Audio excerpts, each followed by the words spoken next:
আলহামদুলিল্লাহ সহি সালামতে আমরা সবাই পার হয়ে গেলাম পদ্মা নদী। অনেক অনেক রোমাঞ্চকর একটা সময় পার করলাম।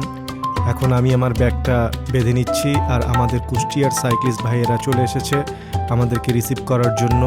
আমরা এখন গ্রামের রাস্তা ধরে এগিয়ে যাচ্ছি। আমার হাতের ডান দিকে যে দেয়ালটা দেখা যাচ্ছে এটা হচ্ছে রবীন্দ্রনাথের কুটি বাড়ি, তবে আমরা এখন এখানে ঢুকবো না। আগে আমরা যাব সার্কিট হাউসে, তারপর লালনের আখড়া, তারপর একেবারে শেষে সময় যখন আমরা কুষ্টিয়া থেকে বিদায় নিব তখন যাব রবীন্দ্রনাথের কুটি বাড়িতে। বন্ধুরা, এই নদীতে কিন্তু ভরপুর পানি ছিল, দেখতে অনেক ভালো লাগছিল। আমরা চলে এসেছি রেল স্টেশনের পাশে। এখানে আমরা নাস্তা করব। নাস্তা শেষে জানতে পারলাম কুষ্টিয়া সাইক্লিস্ট আমাদের নাস্তা বিল দিয়ে দিয়েছে। এই মুহূর্তে আমি আছি কুষ্টিয়া সার্কিট হাউসে। এখানে একটি গ্রুপ ছবি নেওয়া হলো। এখন যে যার মতো ছবি তুলছে। এরপরে আমরা চলে যাব লালনের আখড়া বা লালনের মাজার।